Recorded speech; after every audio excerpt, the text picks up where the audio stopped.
waxaan maanta halkan u imiday in anigoo ah cabdiraxmaan cabdilaahi ismaaciil madaxweyne ku-xigeenka qaranka Somaliland degan caasimadda Hargeysa guri weyn oo aan ku noolahay ku leh caasimadda Hargeysa gaar ahaan xaafadda Koodbuur oo deganahay waxaan saakaa ugu soo jarmaaday inaan bixiyo cashuurtii igu waajibtay ee dawladda hoose igu lahayd ee sanadlaha ah ee la yidhaahdo ardiyadda dadku inuu fahmo shacabka waxaa loo baahan inay fahmaan ardiyadda waxay tahay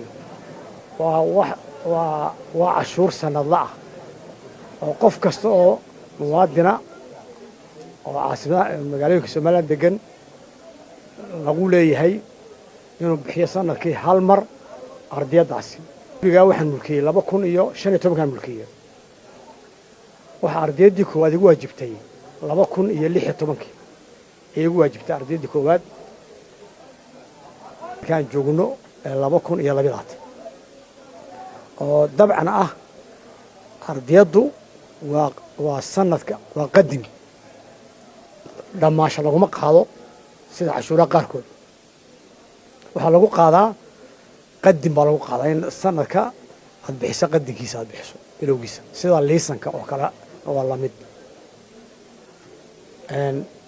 ilaahay mahadii waxaan imida xarun ka duwan sidee bari ahaan jirtay meel aanan cidi ku shaqayn karin hay awal oo maanta xarun aad iyo aad u qurux badan si fiican u qalabaysan madax sharaf badan joogto meel dad loogu adeego meel ugu sharaf badan ayaan maanta ayaa soo galay saaka markaan imid meesha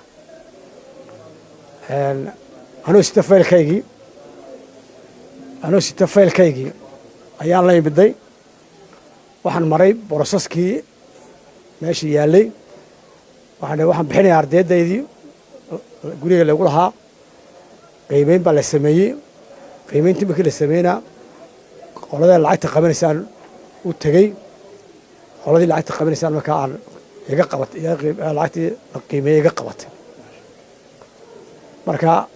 lacagtii saasaan ku bixiyey alxamdulilah marka waxaan leeyahay ummadda reer Somaliland ama shacbiga reer Somaliland ama madaxda reer Somaliland war cashuurtu waa waxa dalka iyo dadka lagu dhiso waa waxa qaranku ku qurux badnaado waa waxa magaalooyinka aan ku noolahay ay ku qurux badnaanayaan lagu dhisayo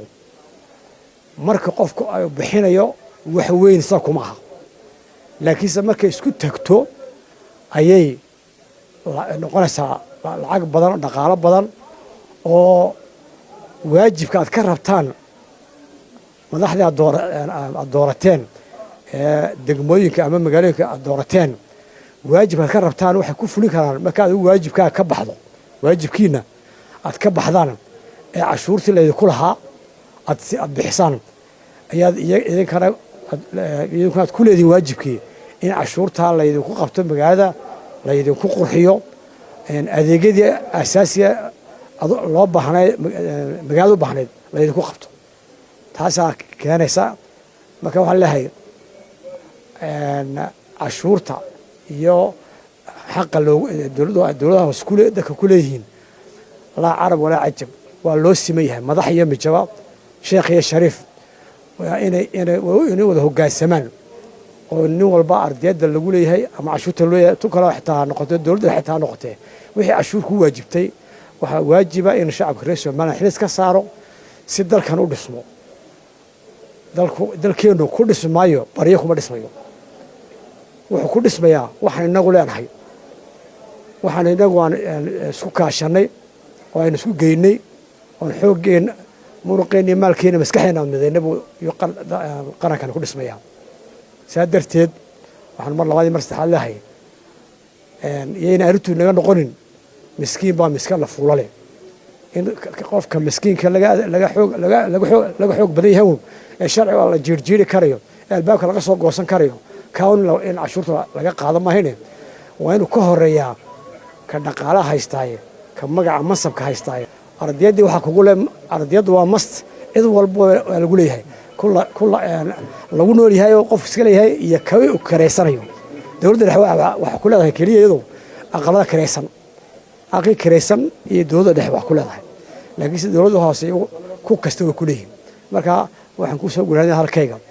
ilaahayna maartay sida khayrka Allahna waafajiyo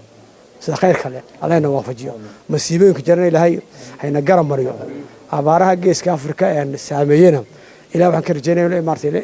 naga soo jabsho intii aanan wali raxmad iyo ay gaarina ilaahay gaarsiiyo inagana ilaahayna waxaan ka rajaynayaa in dhamaanteena naxariisto inteeni qaranka Soomaaliland soo dhimatay soo dhistay iyagana Allah naxariisto waalidiinteeni ahayd inaga ay noo daba naxariisto sallallahu alayhi wa sallam halkani markaan hawsheeda dhamaystay anigu cashuurtii bixiyay nasiib wanaag gudoomiyihii isna kormeera gudoomiyihii caasimadda oo dhan ama degmada Hargeysa Mayor Cabdikariim soo kormeera baa isna halkani noogu soo galay halka maanta ku kulanay aad iyo aad bisnoo baasiyo waa shaqada fiican